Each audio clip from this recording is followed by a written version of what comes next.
my therapy was spending. He'd always say, you're going to be poor on the middle of the street with no money and no one's going to care. That fear kind of drove me. Does that mean through y'all's entire life that y'all have always been on the same page, or is this a new thing? Is that microphone working now? When we hit that rock bottom, are we going to sink or swim? How does that make y'all feel where you are on this financial independence journey?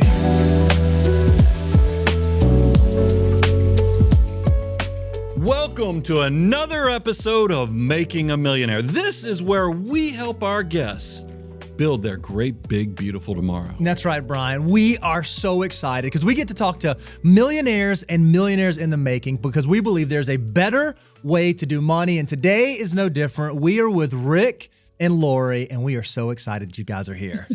Thanks We're for having excited to us. be here. Awesome. So you guys decided to come on and be on this show. So I want you to know the audience, who are you guys? Like, what's your background? Where'd you come from? Married, kids? Do you know each other? Walk us through that kind of stuff. We've been married 32 years, and we have 4 amazing kids. We live in Texas. Our oldest is Reagan, and she is 29. Liam is our second but oldest son, and he is 27. Mm-hmm. Kieran is 22. Almost 23.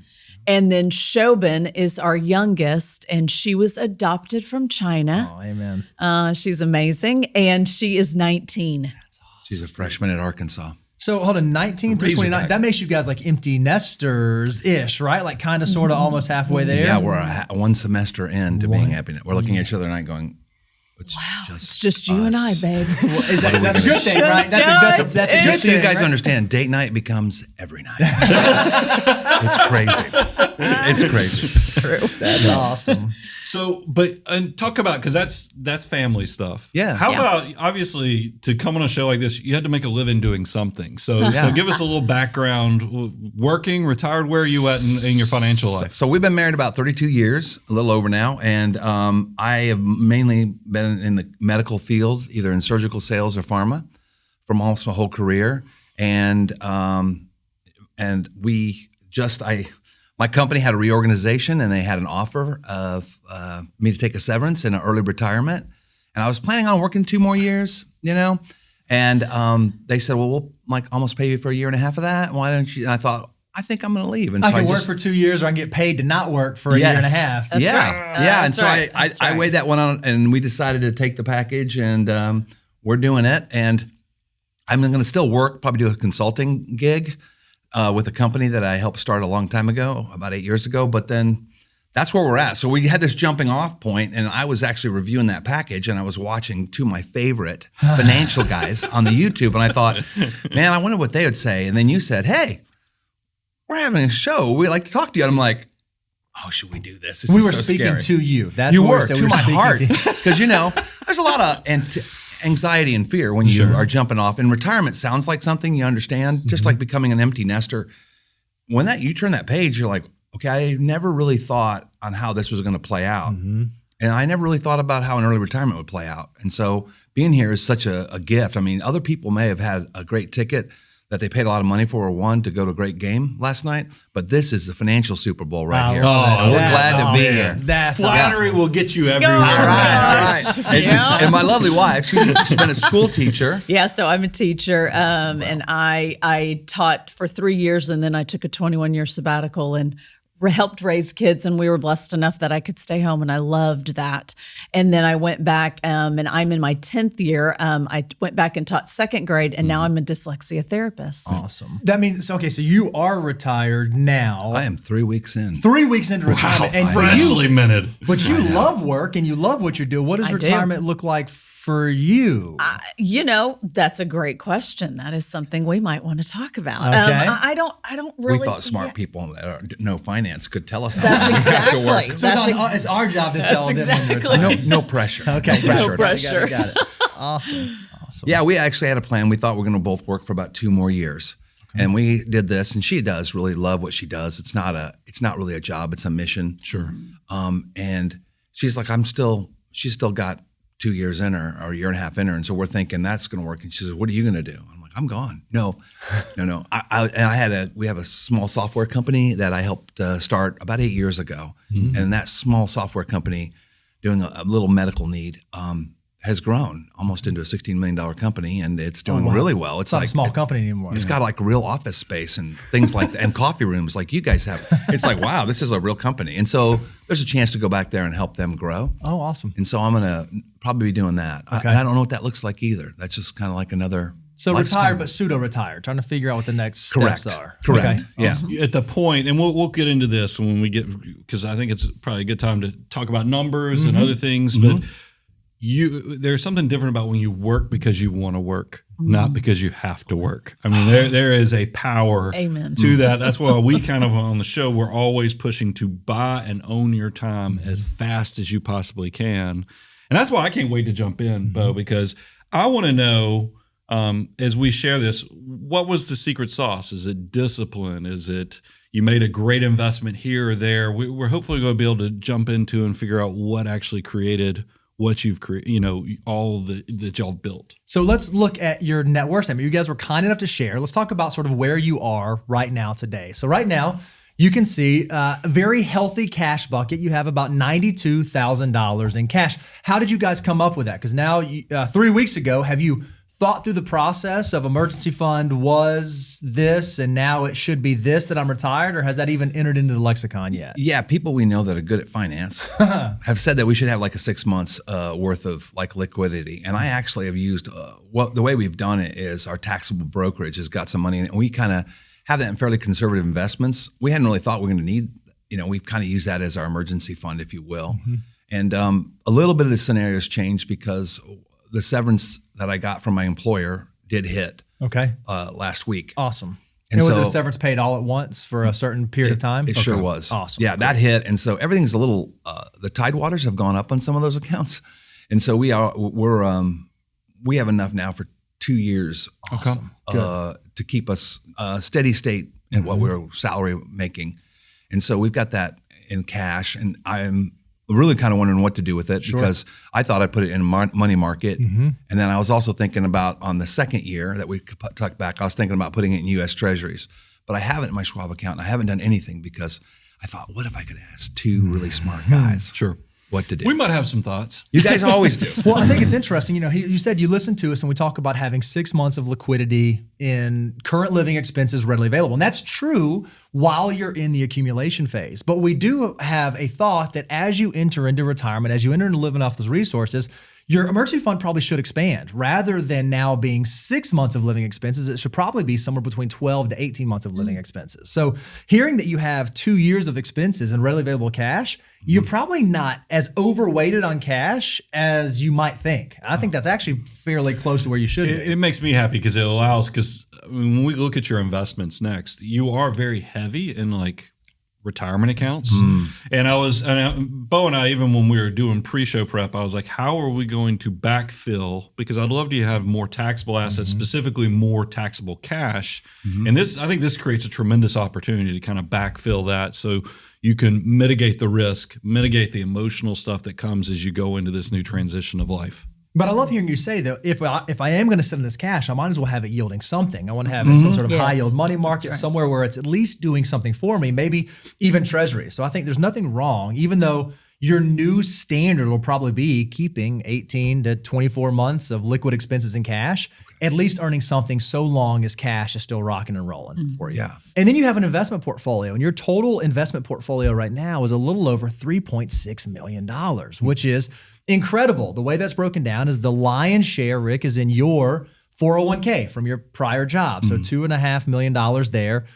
Thinking through like rolling that over to an IRA, living in the 401k. I mean, all this is pretty new. Have you begun to have those thoughts or conversations yet? Yeah, the cool thing about our company is we can keep it in there and there's no fee. Awesome. And they have those, they both have target funds and they also have like index funds. Great. And so I'm kind of in some S&P index funds, and people I know that are real smart on YouTube have told me that's a good strategy. And so I think the reason I'm loving this conversation and being here at the Super Bowl of Finance because I want to make sure that I feel overweighted in that area. And I'm thinking, I don't understand the mechanics of the Roth, how you buyout or Roth conversion.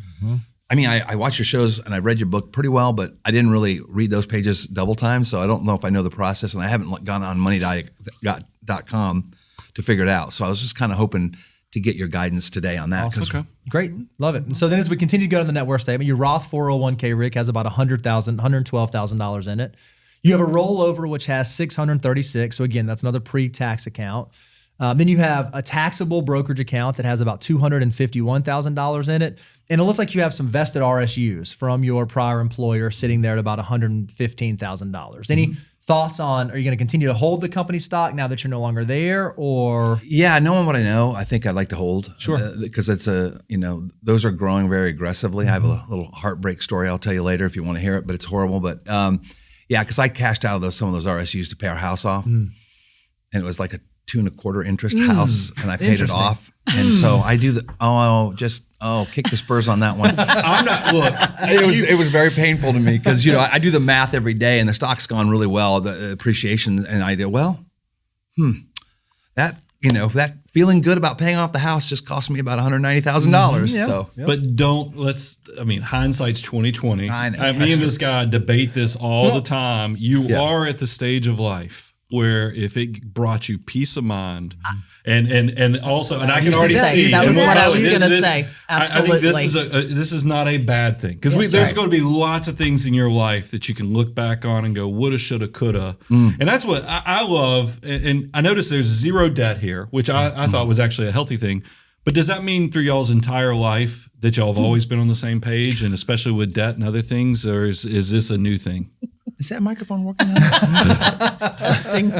Yeah. Yeah, we really had a crossroads, I'd say about 13 years ago, where we kind of came together, and I am a sales guy, and so we get commission. And so debt is the enemy. Yeah. Because it makes you, it makes you crazy, because you want to believe and hope your commission is going to come in, it's going to be great. But if it's not, that's a harsh reality. So I've always been very fearful of debt. And I think we came to a crossroads where we realized we weren't on the same page financially. A lot of really life basis things. And we actually went to some counseling, some church counseling. It was awesome for us, because it was like, I'm panicking. I don't feel like our life's going the right way. And we had a chance to get through that. And I think we came to understand each other a lot better. And that kind of righted our financial ship. So I need you to go a little deeper into that, because what I'm trying to figure out, this is a great net worth statement. Y'all have done incredibly well. And then to hear y'all had some conflict or differences, I need to know what that means. Does that mean that you've always been super tight?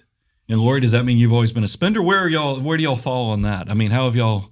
Yeah, I think I definitely at one point we had some struggles, and I think my therapy was spending, and that was kind of how I coped with some of those emotions. We had a health issue. We have 4 kids, and we adopted our daughter from China. But before that, we had another daughter that when she was 2, she was diagnosed with medulloblastoma brain cancer. And through the next 2 years, we went through surgery, chemotherapy, and just a lot of emotions and a medical journey that was stressful. And I think one of the outcomes of that was she didn't want to burden me because I'm kind of tight with debt and the thought of money. And so she put away the fact that we were overrunning our money expense. And so I didn't really know about it. And then when I found out that oh my gosh, we have all this money on credit cards. She's like, I didn't want to make you mad. I'm like, well, this kind of triggers me. But it was hard, because it wasn't about, I don't want to make it about the money. It was about, we were going through a very hard time, and psychologically, you do crazy things and through that whole thing, I don't want to burden the show or make it hard, but we lost our daughter after 2 years, and it was a hard thing. But recovery came through getting to know each other, going to counseling, and then even through that, when our kids, they said, hey, I know we lost our sister and it's horrible, but we have room in our heart and we have room in our house for another girl. Can we go find a girl that needs it? And that's why we have Shobin. And she doesn't replace Marin at all, our daughter that we lost, but she does give us a place to direct our energy and our love. And through that experience, we started talking about, man, we can't do this debt thing again. And my father, a long time ago, I'm the last of 10 kids, and he'd always say, you're going to be poor on the middle of the street with no money, and no one's going to care. And it was and I never realized it, but we found out through the counseling and going, that that fear kind of drove me. Mm-hmm. Like I'm Was thinking, he telling all the kids or just you specifically? no, he used to do it to all the kids. He used to have a lecture, and it was really hard because like he'd even like drive places where there's like homeless people. He goes, oh, there's our people, and I'm like, what? We're not homeless. We're okay. And so I think he was doing that in you. He was trying to make us be thoughtful about money, and it was the old school hard sell. And but I could tell you that I told her a lot of that fear in me and a lot of the panic that I do in my career and our life is probably driven by irrational fear. Mm-hmm. Yeah. And we've gotten through that, and by going and talking about it and owning it as a couple, I think we kind of came to the same page, and I think that's why we got the debt under control. We paid off the house, and we've been pretty clear for 10 years. I think it's so amazing as a married couple, what you just described, and I think a lot of people can connect with this, is that the poor financial situation was actually a symptom of something else going on. It was less about making bad financial decisions, and it was more about not being on the same page as a couple and not having the communication around that. And so just for the folks out there that are listening, I'd love to, like, how did you know this is the time? Was it like, hey, I got this credit card debt and you got to know about it? Or did you miss a bill, or did you get a bill? Like how did you guys finally decide, okay, this is the time when we need to go get some outside help to speak into what's going on with us? Yeah. It came in waves. Yeah. I mean, we're on our 10-year anniversary, and I found out about a credit card she had, and I didn't even know, and that we were upset about that, and we were in Hawaii, and I found out about it. So I'm like, let's get peanut butter sandwiches. We're going to eat peanut butter sandwiches the whole time we're in Maui. What could go wrong? This is when we're going to fix it, right? Yeah, now. we're making memories. Yeah. Happy anniversary. Bad strategy. Don't do it. Well, it probably, because Hawaii is not the cheapest cost of living place if you're Right. there, and then you find out about this debt, you're That's like, right. oh my That's gosh, right. what are we doing That's here? right. I did. I started, maybe I can go in that cane field and work for him and make some money. But yeah, and so we found out there, and we managed through that drama, and it was okay. But it was to a point where we had to, I had to drain all my liquidity out of several accounts. I had some U.S. Treasury bonds, cashed all of those out, and found out what a signature loan was. And then we got out of that high interest debt, and then we got it down to low, and then we paid it off real quick. And that was hard. And then later on, about that was a long time ago, 22 years ago, and then about 10, 12 years ago, I was like, we're getting ready for our kids to go to college, and we're trying to set up funds, and we just weren't directionally correct. And I could see that the onslaught of college expenses was going to torpedo our ship. And I'm like, we got to do something. She's like, we're good. I'm like, no, we're really not. And because it all, it kind of created that stress between us. I knew that he was worried about living in a box on the side of the road and so I didn't really, every time we tried to talk about money, it became like this big issue. I have abandonment issues. And so I was always worried that if I talk about it, he's going to get mad and then he's going to leave. Right. And so there was so much around that. Emotion behind it. That's exactly right. Probably and then partially on top of all of the emotions with our Marin, and so it just kind of compounded. It rolls into a bigger ball. Yeah. And then all of a sudden you're getting crushed by it. You mentioned the 10-year anniversary. Lori, I'd love to get your take. Did that debt, because it was multiple, it was in the five figures. Yeah. Did it happen quickly? Was there something, or was this something that built up? And I want to know emotionally what was going on. Is this something you knew this was a bomb that was sitting out there? And I mean, how did that go down? It built up, definitely. And yeah, it would, I would wake up in the middle of the night and just sick to my stomach, because I knew, and then I'm like, if we would go to Costco, and I remember thinking, okay, he would say, oh, let's get some whatever, eggs or, whatever it is, or maybe some fluffing stuff, that we don't really need. I'm like, oh no, I don't really need that. Right. Because I knew what was going on. what was happening. That's exactly right. I'm typically the bill payer, have always been. And so I kind of knew. We weren't really talking about, I would just pay that Visa and pray to sweet baby Jesus that there was going to be money in there, And so we didn't really talk about it that much. And I also think me not working during that whole, that was 21 years that I didn't work. I don't think I had a real appreciation. When I went back to work, I was like, oh, so this is what it's like. Yeah. And I took pride in what I was doing and being able then to contribute to our family. But more than that, my appreciation for Rick and what he had done for our family for that many years. Right. It just made me respect him. All of the hard work, the early mornings, the late night flights. I mean, all of that. So he was gone a lot. And so it made me really understand and appreciate him so much more. So have you guys been able to have these, like, as your kids have seen this, like, sounds like a transformation in your financial life, have you guys had open conversations with them around this? And like, as they are entering into adulthood, I always, my wife and I joke about, like, what's the baggage we're giving our kids to take into adulthood? You like think about, like, what do your kids know about finances and how they're starting out their financial lives? I definitely think that it has changed and they've seen us change. We do talk about it. And I think when we became really authentically ourselves and really when we hit that rock bottom and it was like, okay, are we going to sink or swim? You know, we've been through all of this heartache and all of that. But to then be able to look at each other and go, okay, here's my cards. Here's what I am.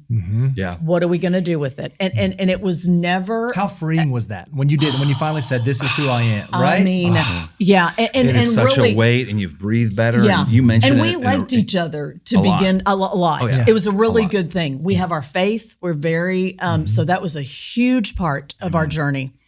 But we really liked each other. And so it wasn't ever a matter of we're going to get divorced, but you know what, honey?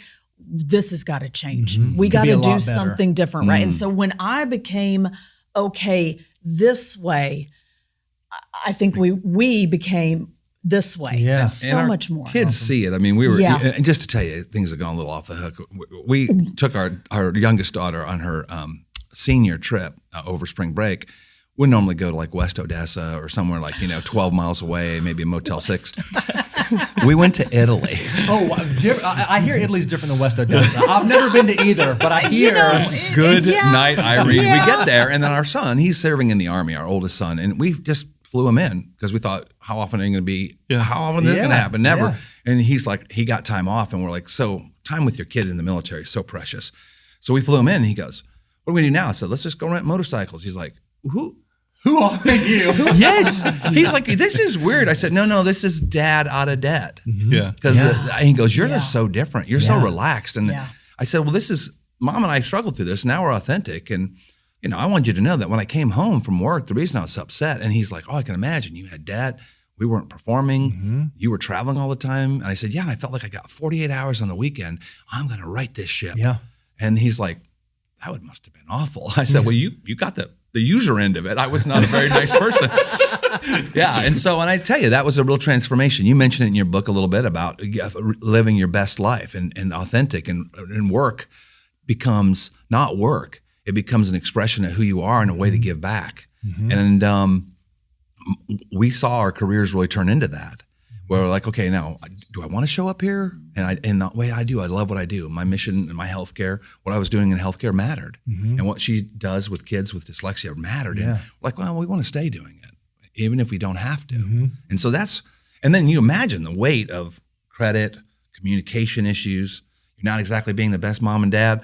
And then all that gets right just because you figured out a way to better steer your financial ship and communicate authentically. It affects all the other areas of your life, not just the financial areas. Yeah. Thank y'all for being so honest, because I think that it's incredible. A lot of people will see your net worth statement and they never see the journey. They don't see the pain. They don't see the loss of you're just sharing the loss of your daughter, but also the struggles in a marriage. Because I think a lot of us, we always internalize to our specific situation, and life is not easy. I mean, nothing is promised to us to be easy, and it's easy when you see somebody who's got a multiple 7-figure portfolio and go, well, they don't struggle with what I did. And I think you guys are a testament to, no, they probably, there are everybody, I don't care how good your situation is, there are going to be bumps in the road, obstacles in your life that will completely take this thing in different directions than you ever intended or planned on. But you can still, the good news is, just like you guys, and you're a testament to this, you come out, if you do it and you just plan and you kind of just accept whatever's coming and you plan for it and you try to navigate it as well, you will end up in a better place if you don't just bury your head in the sand, just let it become who you are, essentially become the victim of the situation. That's right. But I think that is something that is a great teachable concept. And that's why I don't want to make sure that the negatives of what you've struggled with the loss, with the discipline, that doesn't have to define you. There obviously has to have been some really good stuff going on in the background as well, because you don't end up with multiple seven figures. I would love to get a little detail on like savings behaviors, investment behaviors. How did that all kick in? Because it wasn't just all credit card debt. That doesn't create success. There's several things about this conversation with you I was worried about, and that was one of them, because I can tell you we're doing fairly well, but we never did the 20%. We never did the 25%. We were more like around 18 or 17% in my 401k. Okay. And I got to be, I think another thing. Now, does it go up more? Does that count the match as part of that 17 or 18? Or is that only what you put in? Yeah, I never count the match. Okay. Because I just don't think that's. So it was probably over 20% if you counted the match. Yeah, mathematically, on some years it probably was over the match, but not all the time. So I thought, well, I'm not like one of their typical people that like, oh, I saved it and I did it. I know we don't do that. We didn't do that. And when you have 4 kids and you're trying to make everything meet, expenses come out of the blue. But so I'm more like an 18%er. But I did do the thing you mentioned in the book, and I loved it. And I didn't know what to say. You set it and you forget it. You set that thing, that 401k, and you forget it. And automatic for the people. And that's it's right. it's never money you lost. Yeah. You never see it. And she's like, do we have a 401k? Yeah. What is it? It's good. We're going to play a little poker here. Yeah. No, but the point of it is that, it did. And I will be honest with you. I look at that number sometimes and like, what? How did we get here? Yeah. Right. And you guys talk about once you hit 100,000, it really grows. And once it hit 1 million, it really grows. And then after a while you look at it, and I mean, the last year, it's just been. The bigger the numbers get, the bigger the numbers get. Something you just said that struck a chord with me is that I think about the money. You look at the account and you feel separated from it. Like, how did it get this big? I mean, especially when you start seeing it makes more than you made in your best working years. And when I think about, I'm like, well, did I not do enough? I sometimes, what I mean by that, meaning experience life. But then I always come back to, I don't remember which dollars turned into what. Meaning that I don't know if maybe I should have spent $2,000 more when I was 26 years old than I did, or maybe when I was 33, maybe I should have spent $12,000 more on this car or something. I find myself, because you start realizing I've built up enough that I don't think I'm not gonna be able to take this with me. So I mean, did I sacrifice somewhere I shouldn't have? And I always come back with, I don't know which dollars it was, but it was that behavior of set it and forget it. And I think in America, we are very good on the consumption side and not very good on the actual discipline and saving side. So because you said I set it and forget it, and that's what I kind of draw. Was there ever any moments now that you look at this that you wish you had done more, or you have regrets, or are you pretty happy with it? The one time that I'll remember this for the rest of my life. We were in San Diego going to the San Diego Zoo. Oh. And we saw all the animals and everything. And I thought, wow, we're going to post this on social media and show my friends we're having a good time. And so all the kids were eating a little lemon squeezy, those lemon ice things. Yeah. They're all eating it. And I took a picture of them all eating it. And then my friend comes back. I mean, in a minute, I posted it, and my friend comes back and he texts me, did you buy 1 lemon squeezy for 4 kids to eat? And I go, well, what do you mean? He goes, the picture has 1 lemon. I said, I'm not 4 spoons in it. I'm not buying 4 of them, because they'll throw half of it away, and I'll be standing by the trash can looking on, oh, there it all goes. Yeah. Or you'll be eating it. I would. I would. And then I'm the full figure gal, because my kids don't eat the food I buy them. Yeah. And it was like that. And I'll never forget that, because my friend goes, oh, McGrath, he can say, he's Mr. Spend It and Forget It. He's Mr. High, but he bought 1 lemon squeezy for hilarious. 4 kids. And I don't even think about it. Yeah. But now I look back and you ask that question, I go, I guess I could have bought 2. Could have 2 spoons, not 4. Yeah. 2. The boys and the girls. They got 2 girls, 2 boys. They could eat. You guys share among yourselves. I love it. So, you said you had this irrational fear growing up, right? Like that was something your father laid on. Well, now as you sit here with $4.5 million net worth, $3.5 million of that liquid, Do you guys still have fears? I mean, you said you had this plan where we're going to retire in 2 years, and all of a sudden this package comes your way and we fast track it now, and you're still working and you're not working. Do you guys now feel great? Has all that fear gone away, or are there things that you're nervous about? No. it's not. I mean, I think it does in some ways, but then there are other times where, we're going to stay in the Hyatt Place and we're going to all share one room because that's what we do. And She said about the hotel last night. She's like, this is so nice. Is that what you say we do? Is that because this is what Rick wants to do, or is this because you want us to stay in the one room? Be honest. It really doesn't bother me, honestly. I mean, would I love the big room at the Harpeth Hotel? I told him last night, I'm like, we're not staying in Hyatt Place anymore. We're staying in places like they upgraded our room too, so it's even worse. It's beautiful. And it's just the two of us. I'm like, wow, we have so much room with our 4 kids because we would probably still share the same room. And they gave us 2 cookies. I wouldn't buy them anymore either. That's exactly. Yeah, we could all have half. No, but I mean, I probably, it really doesn't bother me. I mean, and I grew up, have a single mom. She worked, she provided for 4 kids. She did an amazing job with that. She is was always very financial. The decisions that she made, she lived very much within her means. And so, probably part of my problem as we got older and in our marriage was I'm like, I'm kind of tired of living in that. I want those jeans right now.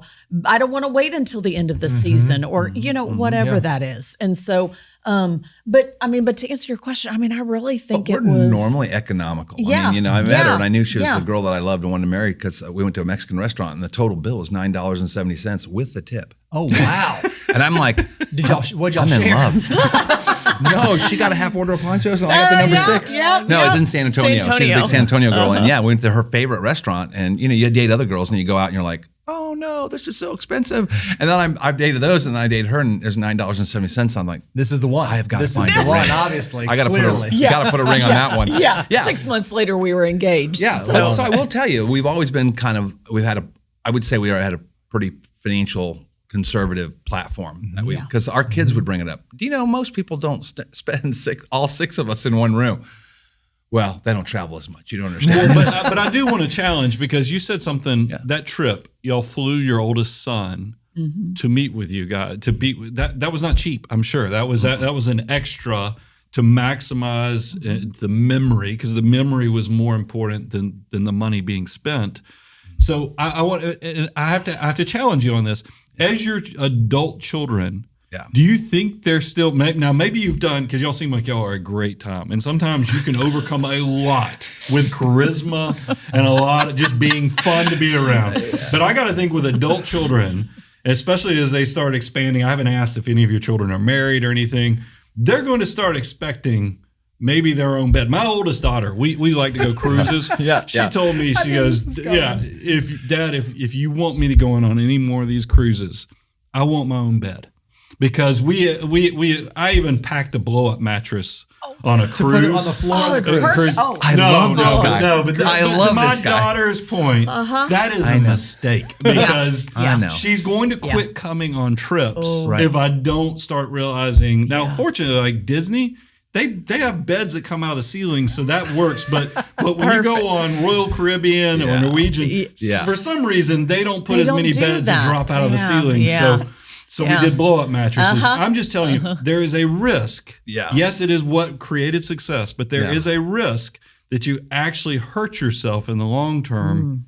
Especially when you have, because it's back to that maximizing every decade of your life. Yes, you need to be disciplined in your 20s and your 30s.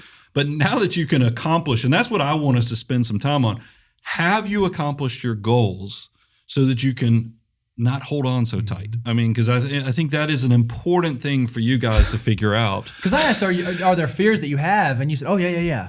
What are those fears? I mean, are you afraid that you don't have enough money to retire? I mean, what's the concern that's a good that point. you have? Well, 2, I was worried because I want to see if we get a B+ or a B- on your scorecard. But the point is, 2 things. 1, I think we've gotten better because I'm out of debt, and I definitely know that now that my kids are adults, the time with them is more precious. So no more inflatable bed memories, hopefully, in our life.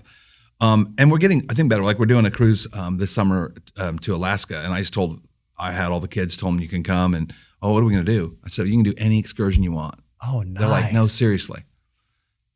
Yeah. You can do whatever you want. Because I realized that, time is more precious than the dollars we save. And I can say that, and I think we've turned the corner, and I think, we do a lot of crazy stuff.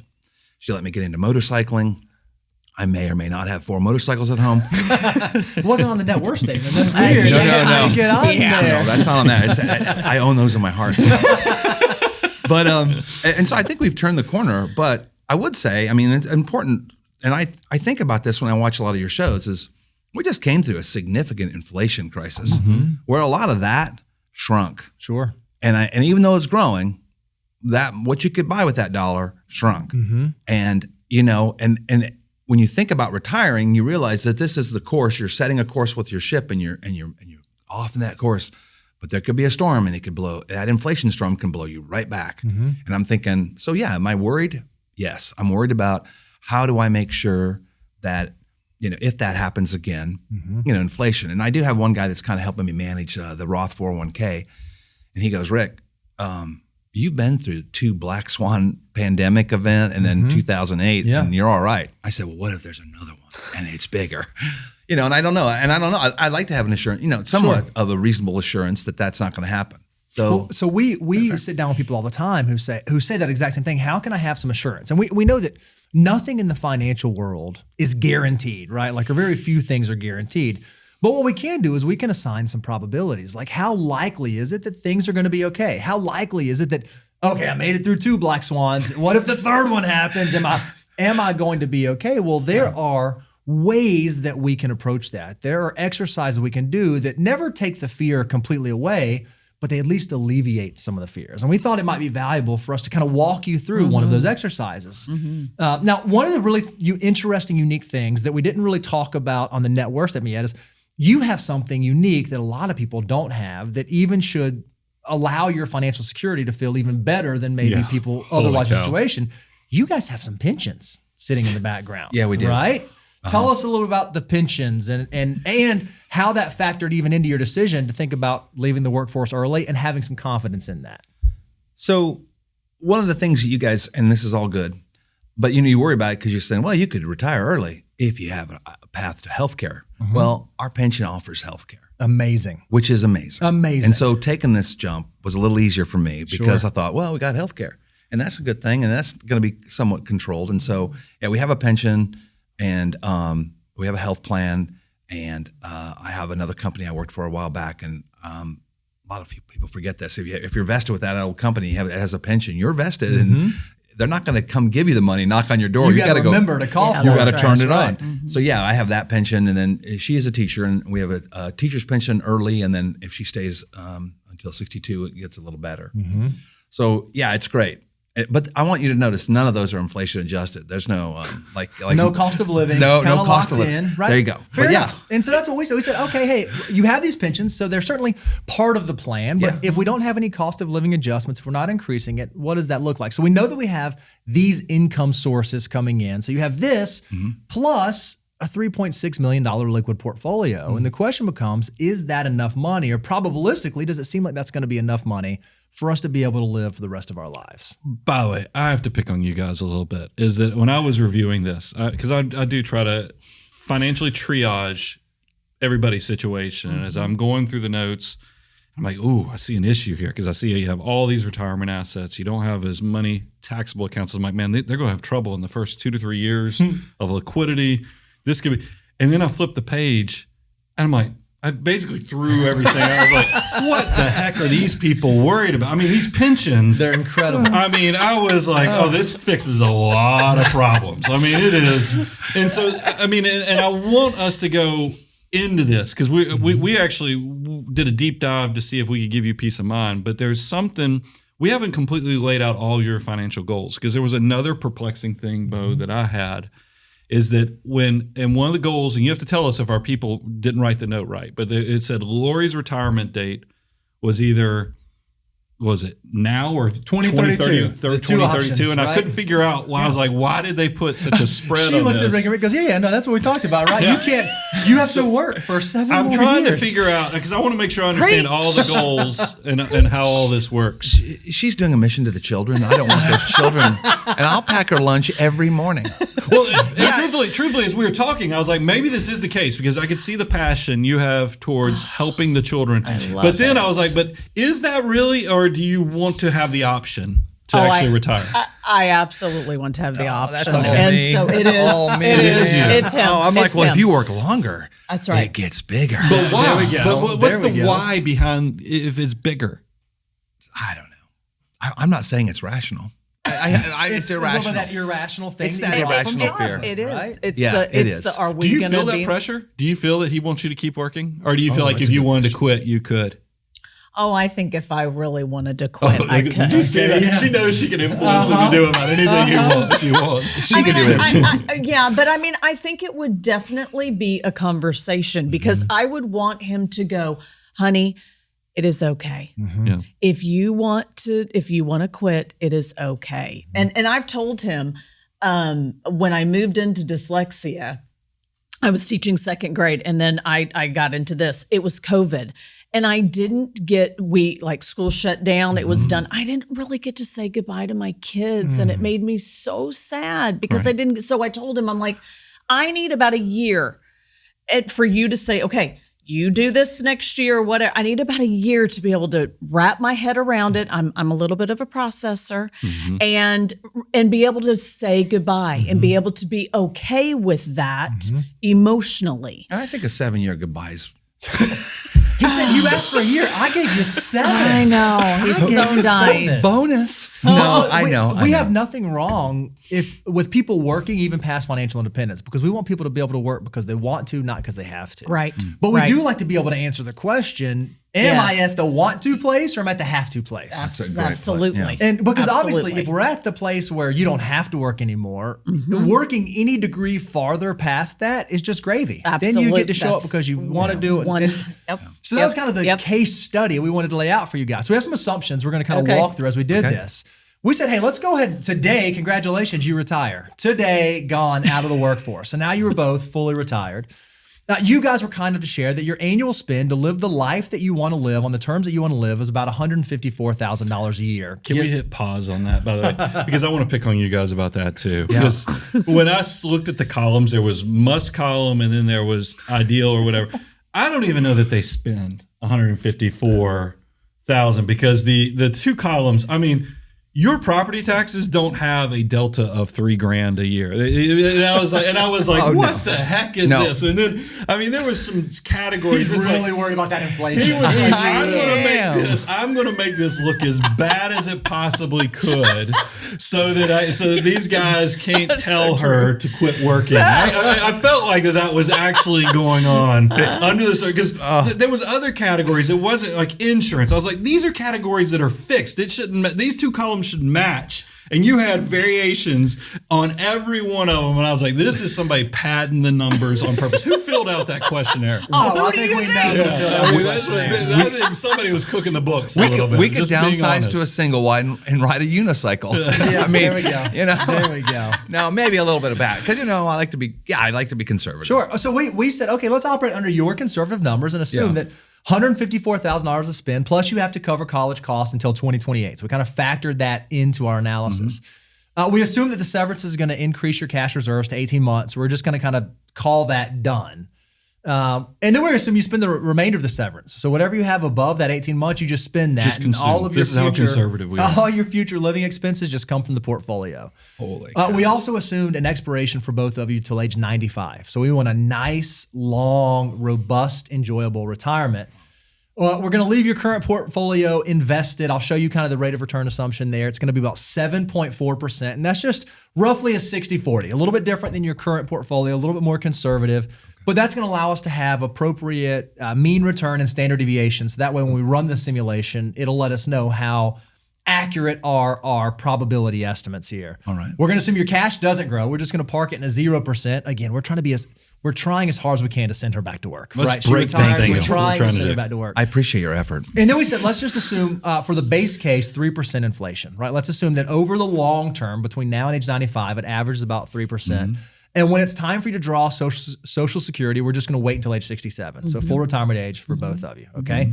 Those are our like straight line assumptions. Well, we put that in our software. Even as conservative as this is, what you can see is right now you have a consumable portfolio. We're estimating to the end of this year will be about $3.8 million. And then in today's dollars, you'll notice, even though you're both retired and even though you're living off of these dollars and your pensions, the portfolio goes higher and higher and higher. Every one of those bars is an individual year in your retirement life. And when you get out to 2065, out at age 95, when you leave this earth, you leave behind $6.4 million in today's dollars to the 4 kids.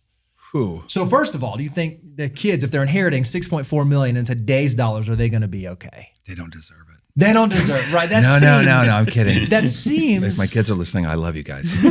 that seems like a pretty good picture, right? Like most people, when they retire, their portfolio value goes down, they live off of it. Your portfolio never actually does that. It continues to grow in real dollars through time. And that's inflation adjusted. That's in know, present I know. dollars. That's not just boosted value because But what if someone kept working until 2032? I'm just kidding. I'm kidding. No, that's amazing. But you do ask a great question. What if we don't get a straight line outcome? Right. And that's where this is great because we said 7.4% every year, but we know the market does not deliver to Exactly. a 7.4 every That's year. correct. Yeah. So whenever we try to do an analysis like this, we want to do a Monte Carlo simulation. And a Monte Carlo simulation is where we run 1,000 different iterations. And we say, if we change the return assumptions, we have 2008 followed by 2002 and then 2022 and 1987. We have all these different iterations.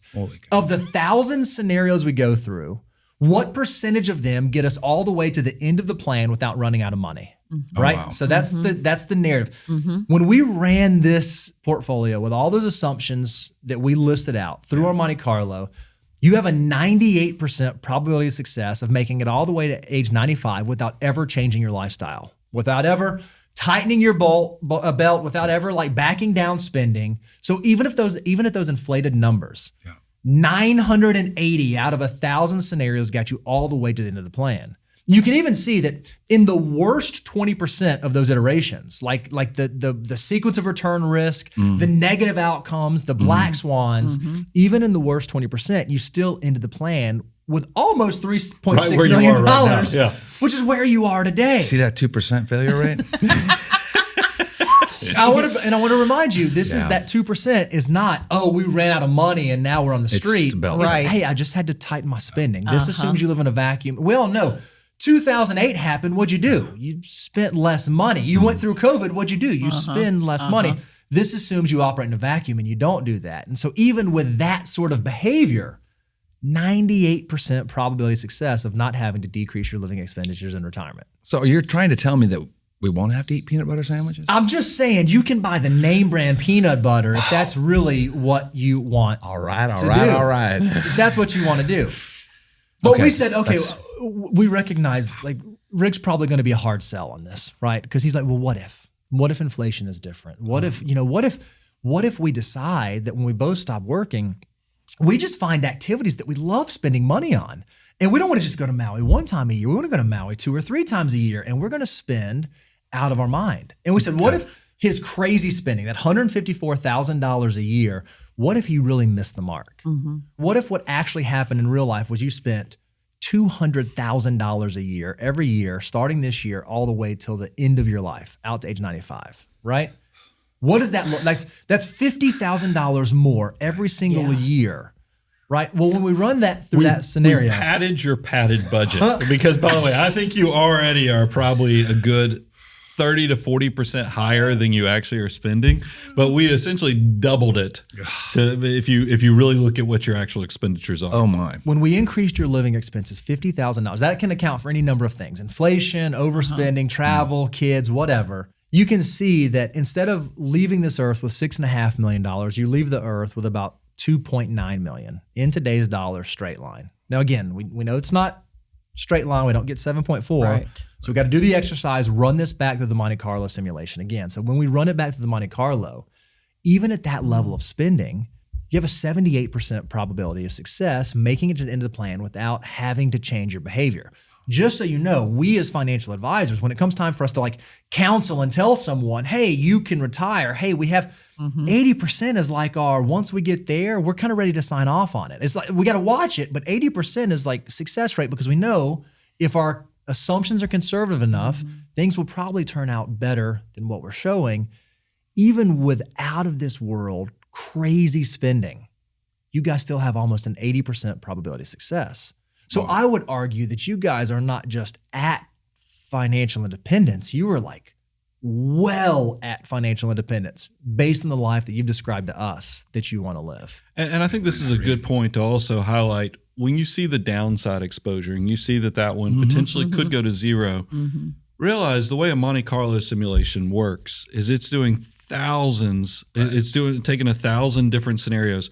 But it's stacking. You said you've lived through 2 black swans, essentially. If you think about the fact that like .com bubble, you think about the Great Recession of 2008, even the pandemic that we had in 2020, this stacks like all 3 of them together. I mean, that's when you get into random analysis, that bottom 20% is going to say, and we just know that that's not the reality of the world. You don't typically see these things stacked on top of each other.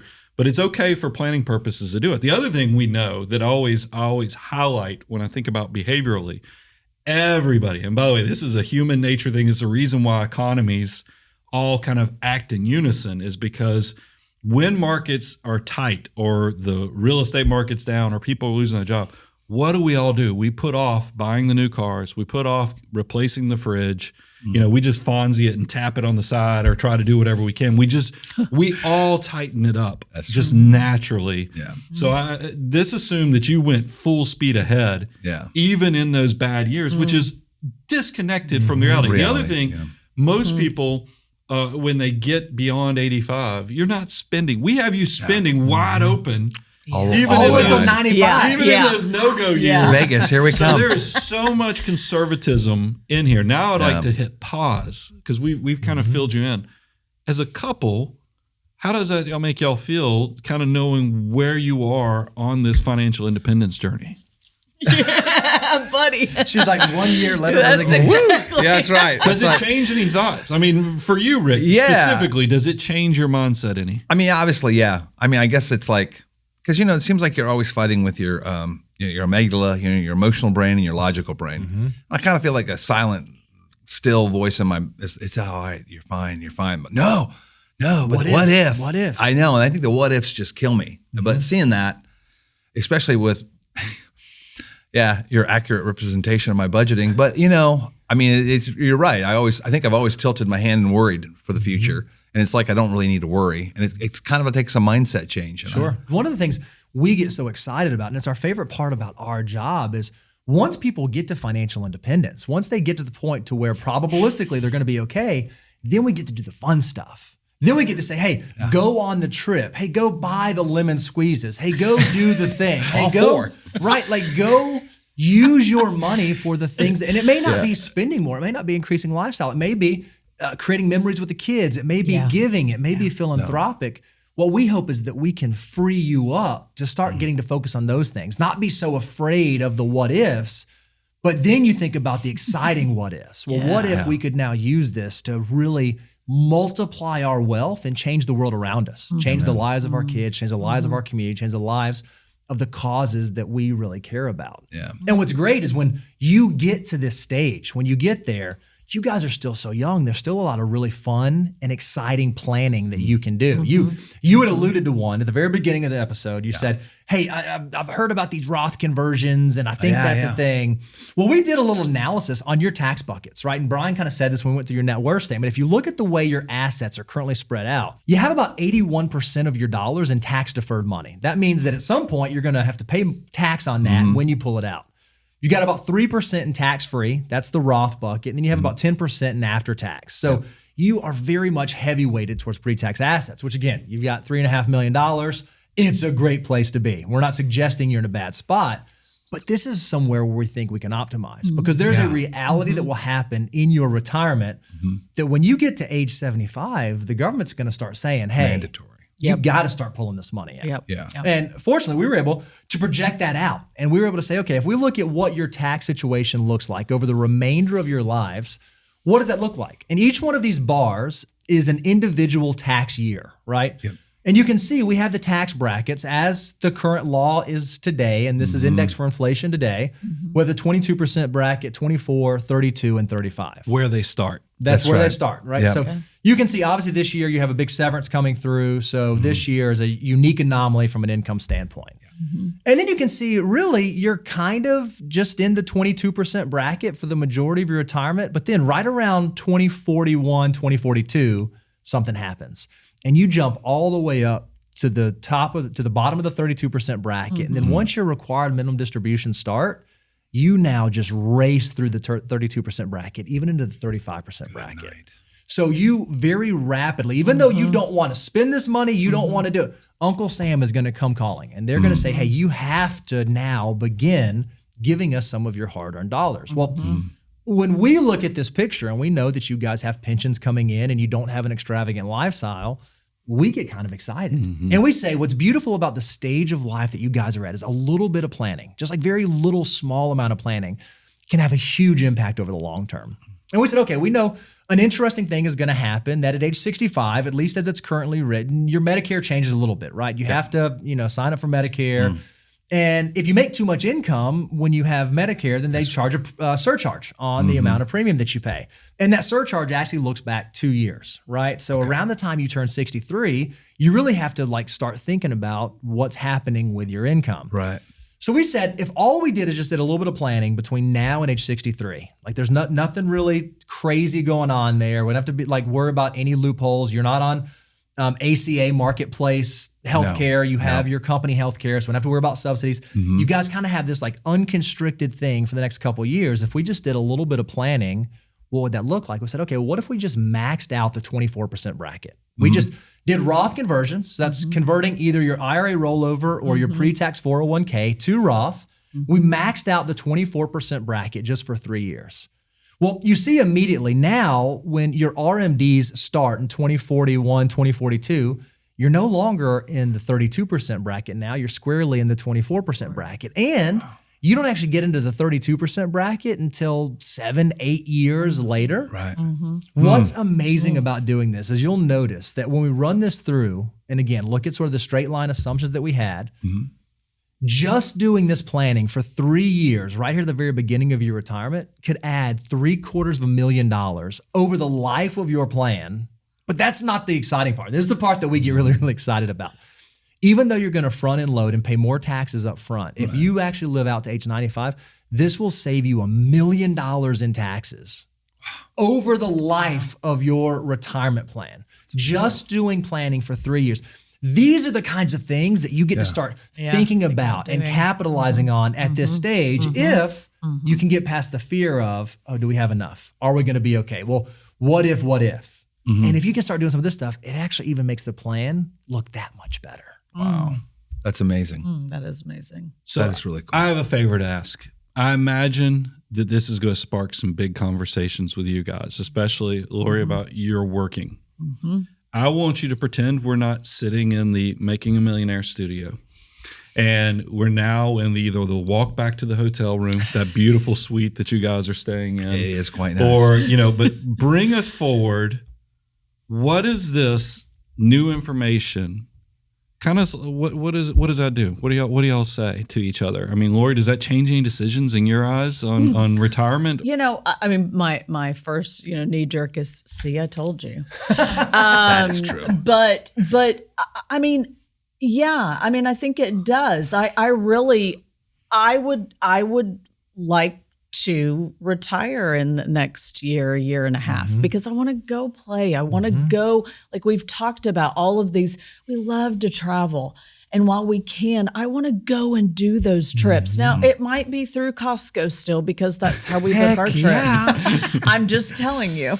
But I want to be able to go and do those things. I feel like, man, we are so blessed. And we have had an amazing life, and we are not suffering for the life that we have. But I want to be able to relax and to go to bed at night and put our heads down on the pillow and say, we made it, you know? That's a good point. I love that. I think my reaction is going to be, just that. I want to challenge you a little bit though, because I think that sometimes you've been a great provider, but you need to, I need to flip your fear in a different way. Your fear of not having enough is causing some scarcity of opportunities for memory building and other things. I want to flip it the other way, because I think this will help you from a mindset perspective, is that you guys you're officially retired. You're in the go-go years, meaning that you're in that exciting part of retirement where you're healthy, able-bodied, y'all can make memories, you're fully able to experience it. But there will come a time that you'll be slow-go. Yeah. And then you even get to a point, if you're blessed enough to live long enough, that you might even be no-go, that you just don't do as much. What I don't want, you need to have the fear of, how do I maximize every year to maximize these memories while I'm in this go-go phase? Because unfortunately, with what we do for a living, I see so many people that are so good, they've been rewarded. You get addicted to saving and building wealth because you're rewarded for deferred gratification, which is a healthy thing. Like I said, most Americans don't get it right. You got it right. But we sometimes have a hard time flipping the switch into the healthy side, is where now it's okay to maximize these years. Because what breaks our heart is when you see the couple that said, we're going to build our dream vacation home here if we just save up to this number, or if I get to this number, I'll now go do it. And then life, like we talked about, with losing your daughter, with some of the other things that have happened in your life, life doesn't always do everything that you think it will.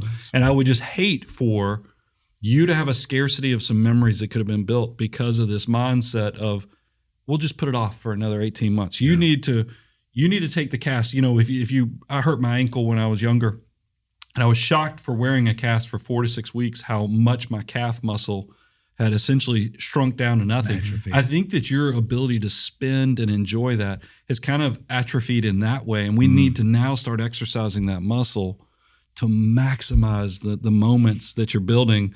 So that, and look, I get it, Costco travel, but Costco travel can buy 2 or 3 rooms for the kids to stay in versus y'all huddling up into one room. I know. I mean, it's the kids are going to be cheering the loudest at this episode. They are. They're going to laugh. We said, hey, we're going on a cruise to Alaska. We're all in the same room. I'm like, no. They won't let us. No, they would. They said, we're not coming unless you split it up. I'm like, all right. So I know now I'm going to put a lemon squeezy in every room. There you go. I agree. And it's hard.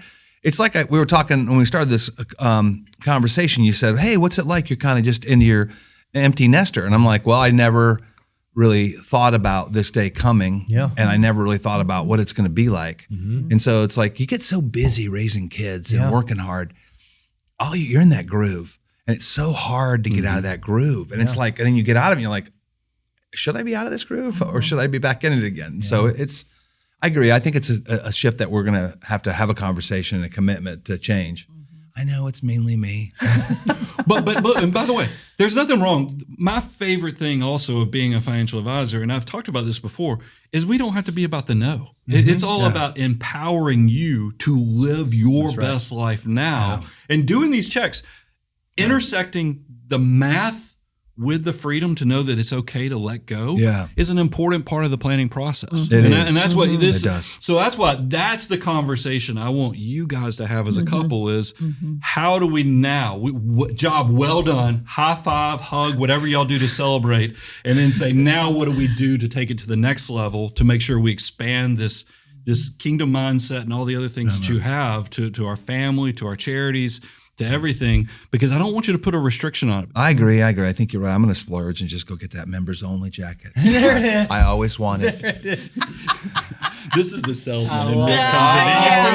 When he gets uncomfortable, he comes up with a comedy line. Come on with it. Always. Yes, he got me. Humor. Yeah. No, it's awesome. Here's your homework. Number 1, answer the question, why are you working? Are you working because you want to, or are you working because you have to? It's no longer because you have to, so when do you want to stop working? That's a conversation for you two to have. That's exciting. Number 2, adjust your mindset around cash reserves. Now you shouldn't be 6 months anymore. You should likely be somewhere between 18 to 24 months going forward for all of your retirement.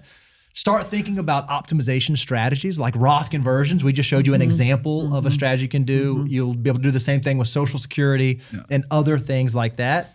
And then the last one, I wrote, go play, make memories. And this is a unique one because we don't get to say this often. Start building your great, big, beautiful today. Wow. Oh, wow. Tomorrow, not tomorrow. He didn't bring that up in the content meeting. Awesome. Yeah. Took some liberties. Oh, man. If he could, he'd drop that microphone right there. That was awesome. Thanks, guys. Great. This is awesome. Thank you. We have had a blast having you guys on. Thank you Y'all for have having been us. great. Hopefully, a lot of our audience is going to get a lot out of not only your struggles, but also your successes. And that's why I would encourage everybody out there watching.